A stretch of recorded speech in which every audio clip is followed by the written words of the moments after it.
Le PSG l'emporte aujourd'hui 2-1 lors du Trophée des Champions face à Marseille. À un moment donné, sincèrement, je regarde cette équipe du PSG là et je m'inquiète. Je m'inquiète un tout petit peu. Pourquoi je m'inquiète? Pas parce qu'il y a un nouveau coach, tout ça. Parce que le nouveau coach, il faut lui donner le temps de travailler. Il n'y a aucun problème. Pochettino, on va lui donner le temps de travailler. Mais à un moment donné, je regarde cette équipe du PSG là et je m'inquiète par rapport aux individualités. Parce que sincèrement, un nouveau coach qui arrive pour lui donner le temps de travailler, il faut qu'il puisse, je dis bien, insuffler quelque chose dans l'équipe. Pour insuffler quelque chose dans l'équipe, il faudrait, je dis bien, que les boys soient malléables. Il faudrait que tes joueurs soient malléables. C'est-à-dire que tes joueurs soient comme une éponge, qu'ils soient prêts à aspirer ce que tu as à leur donner. Aujourd'hui, Pochettino, il a beaucoup à donner. Mais les boys, aujourd'hui, c'est pas des éponges, c'est du béton. C'est du béton. Mbappé ne peut rien aspirer. Mbappé, sincèrement, c'est incroyable. Mais vous avez vu le match de Mbappé? Mais Mbappé, tu regardes son match, en toute honnêteté, tu es un fan du PSG, tu pètes des câbles. Moi, Mbappé, il serait dans mon équipe, mais je l'aurais désavoué. Je l'aurais désavoué. C'est pas possible. Kylian Mbappé, on t'a demandé, s'il te plaît, d'utiliser ta pointe de vitesse intelligemment. On sait que tu vas vite. On sait que tu as un bon contrôle de balle. Donc, du coup, qu'est-ce que tu fais? Mais cours, frappe. Sincèrement, tu as la capacité de pouvoir faire des bons appels en profondeur. Tu as l'intelligence de jeu, je dis bien, de pouvoir te départir de ton défenseur. Mais qu'est-ce que tu dois faire? Cours et frappe. Qui t'a demandé de faire des crochets? Pourquoi Mbappé se prend pour Ousmane Dembélé? Pourquoi Mbappé se prend pour Neymar? Moi, je ne comprends pas. Mbappé, il prend le ballon, il fait crochet, roulade, crochet, il sort, ligne de touche. Ligne de fond de but, ligne de, je ne sais pas comment on appelle ça, ligne de, voilà, il est sorti du terrain. Mais Mbappé, moi, je ne le comprends pas. Mbappé, simplifie ton jeu. Mbappé, joue en une touche. Mbappé, s'il te plaît, quand même, fais des crochets quand c'est nécessaire. Kylian, il s'ouvre l'angle de frappe. Il peut frapper. Il ramène le ballon, il a dit, il va faire roulade. Qui lui a demandé de faire une roulade? Sincèrement, je suis désolé aujourd'hui. Je regarde la première mi-temps de ce Paris Saint-Germain-là face à Marseille et force est de constater que Marseille, en toute honnêteté, a joué avec ses forces et que Marseille a fait un bon match. L'Olympique de Marseille n'est pas au niveau du Paris Saint-Germain en termes d'effectifs, mais aujourd'hui, en termes de courage, sincèrement, sur le terrain, il faut le leur donner aux Marseillais parce que sincèrement, cette équipe-là, ils se sont gérés. Ils se sont gérés au milieu de terrain, mais les Parisiens se sont fait bouffer.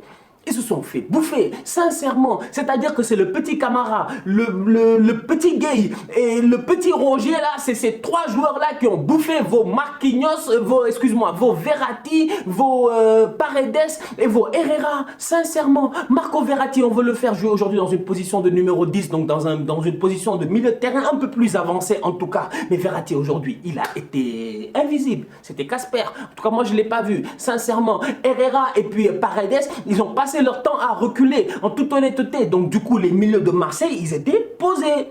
Ils étaient posés. Donc franchement, je suis désolé. Le Paris Saint-Germain a claqué 2 buts. Il y a un but sur coup de pied arrêté, un but sur un centre qu'on n'aurait pas dû prendre. Là où Mandanda aurait dû faire un arrêt. Sincèrement, le Paris Saint-Germain dans le jeu n'a pas été bluffant. Une action, un centre, tout ça, contre-attaque, Di Maria, poteau transversal et tout, c'est bien beau. Mais dans le football, je m'attends à mieux. En toute honnêteté, cette équipe-là, c'est vrai, elle est en transition. Mais là où moi j'ai peur avec le nouveau coach, c'est qu'il ne soit pas capable d'amener ses principes et de les donner à ses enfants-là, de les inculquer à ces enfants-là. Parce que franchement, Mbappé, son football, il est dégueulasse. Ça, il faut oser le dire. Kylian, il est jeune. Kylian, il a du talent. Kylian, il est fort. Kylian, c'est pas un tocard. Mais Kylian, depuis qu'il traîne avec Neymar, sincèrement, il est devenu un tocard.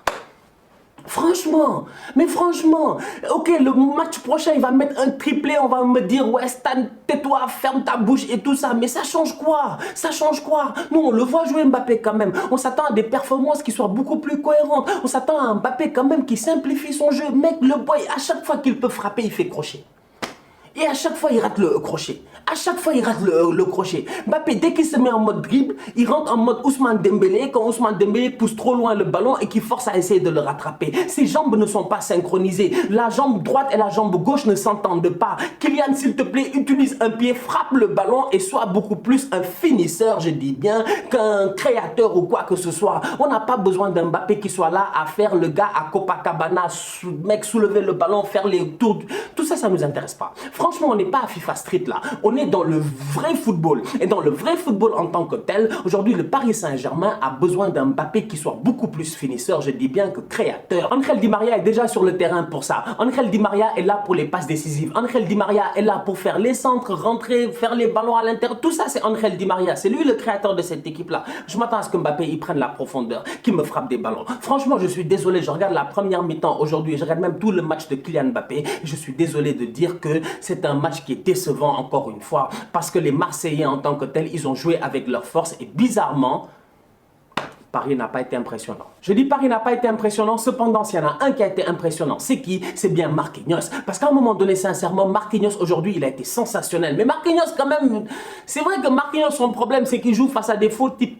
Il joue face à des faux types, il joue face à des fausses équipes. C'est ça le problème. En fait, je suis désolé quand même à un moment donné, quand on juge certains joueurs, souvent on les juge par rapport à leurs adversaires, les adversaires qu'ils ont tous les jours. Aujourd'hui, on va être très très sérieux. Le Paris Saint-Germain qui va jouer à Nîmes, Angers ou quoi que ce soit, avec tout le respect que j'ai pour ces équipes-là, c'est pas la même adversité que quand ils sont en Ligue des Champions. Mais Marquinhos, en toute honnêteté, il a la même constance constamment. Marquinhos en Ligue des Champions, il joue bien, il est sérieux. En championnat, quand c'est les petits, il joue bien, il est sérieux. Aujourd'hui, Marquinhos, sincèrement, quand Florenzi il part, parce que Florenzi des fois il part à l'abordage, il se perd quelque part dans le triangle des Bermudes, on le retrouve pas. Mais pendant ce temps-là, qui est là pour ratisser? C'est Marquinhos. Combien de retours en première mi-temps tu as de Marquinhos sur Radonjic? Sincèrement, combien de retours tu as sur lui? Combien de retours tu as sur Radonjic? C'est-à-dire que le boy Marquinhos, il ne le laisse pas, même pas respirer. Au moment où le gars il part, Marquinhos est déjà là-bas pour donner un ballon à Keylor Navas. Donc sincèrement, aujourd'hui, j'aimerais quand même saluer le super match de Marquinhos. Mauro Icardi, j'avais l'impression qu'on l'avait perdu, j'avais l'impression qu'on n'allait plus le retrouver. Mais bon, Mauro Icardi, j'ai l'impression qu'il est de retour peut-être. Mauro Icardi, aujourd'hui, il vient, il claque son but. Encore une fois face à Marseille, il commence à me fatiguer lui. Lui, à chaque fois qu'il joue au Marseille, il claque un but, toujours le même but. La dernière fois, il nous a mis le même but, sauf que au lieu de pousser le ballon, il avait fait une genre de volée ou je sais pas quoi, il avait boulé le ballon dans les buts. Aujourd'hui, Icardi, offensivement parlant, en termes de positionnement, il a été intéressant. Là où moi j'ai un problème quand je vois le dispositif tactique, je dis bien, de cette équipe du Paris Saint-Germain là, avec un Verratti qui joue un peu plus haut sur le terrain, c'est qu'il n'y a personne au pressing. Il n'y a personne au pressing. Il n'y a personne au pressing. Icardi ne presse pas. Kylian ne presse pas. Di Maria, plus ou moins. Verratti, c'est un fainéant, trop de chicha. Les deux derrière, ils étaient trop bas sur le terrain. Marseille, ils étaient installés sur le terrain. Je suis désolé quand même, à un moment donné, je ne sais pas comment Pochettino va jouer dans le futur. Il est en train de faire des essais de tenter à gauche et à droite. C'est normal, il vient d'arriver. Mais je m'attends quand même à voir un Paris Saint-Germain. S'ils doivent jouer comme ils ont joué aujourd'hui, s'ils doivent avoir autant de problèmes, je dis bien, dans la transition défensive-offensive, à se rejoindre. Parce qu'aujourd'hui, tu avais l'impression qu'il n'y avait pas de lien.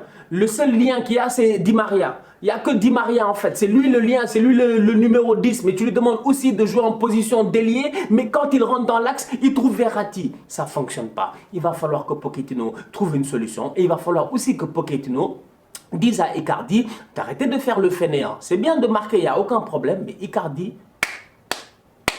tu es au pressing, mec. Au milieu de terrain, au niveau de Marseille, la solidarité a primé. Et oui, la solidarité a primé. C'est ce qui a permis, je dis bien, aux Marseillais de tenir dans ce match-là. Parce qu'aujourd'hui, si Verratti, on lui avait donné la liberté qu'il lui fallait, Verratti nous aurait fait mal. Si aujourd'hui, je dis bien, les Herrera et les Paredes avaient joué un peu plus haut sur le terrain, ils n'étaient pas là à reculer, je pense que Marseille aurait eu mal. Mais cependant, quand même, sur le terrain, il y a eu des joueurs comme Camara, des joueurs qui ont été très très bons. Flotov, il a fait son match, il n'y a rien à dire. Ok, il a échangé de maillot avec Mbappé, mais qu'est-ce qu'on en a à faire?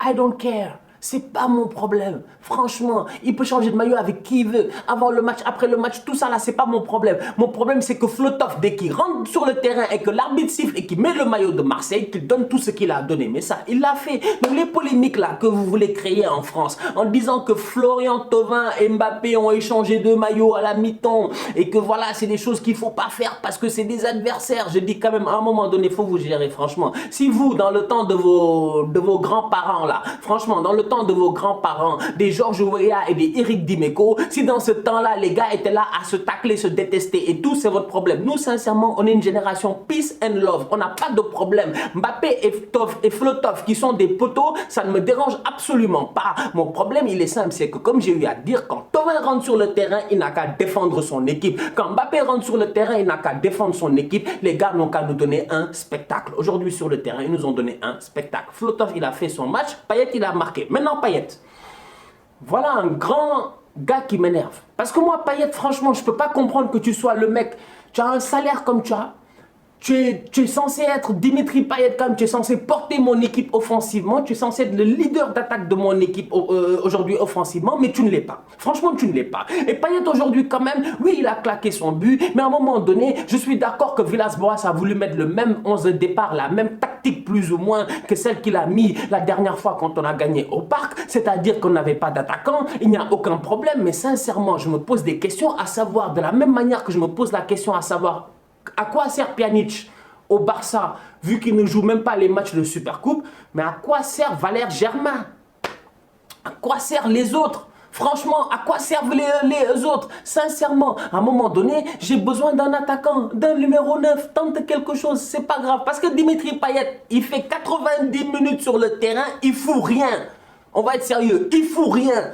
Dimitri Payet, c'est un joueur de basket. C'est un joueur de basket NBA, clutch. 2 minutes, il a besoin de 2 minutes, il a claqué un but. Au football, c'est insuffisant. Franchement, c'est insuffisant. Dimitri Payet, c'est une fulgurance par match. Sincèrement, c'est une fulgurance par match. Tu regardes le match de Payet de A à Z et je te jure que si tu t'assois avec un stylo et une feuille, tu peux marquer à chaque action là où il t'a bluffé. Et il n'y en a pas beaucoup. Sincèrement, il est paresseux, il ne court pas, il est...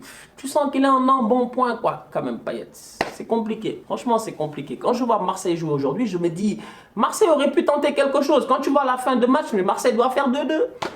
Marseille doit aller au penalty. Franchement, les Marseillais doivent aller au penalty. Et tu te rends compte quand même qu'il n'y a pas de Mbappé, il n'y a pas de Neymar, il n'y a pas tout ça. C'est des Alvaro, des gars qui essaient d'attraper ta tête, qui font des tacles, des gars qui doivent prendre des cartons rouges. Franchement, Marseille, c'est juste une équipe de guerriers avec beaucoup de courage. Un coach qui est très cohérent. Et sincèrement, aujourd'hui, ils n'ont pas été ridicules devant le Paris Saint-Germain. En toute honnêteté, bon match de la part des Marseillais. La famille, on se capte très bientôt pour un nouveau débrief. D'ici là, on continue à liker, on continue à partager, on s'abonne, on s'abonne, on s'abonne. On est ensemble. Tous outsiders.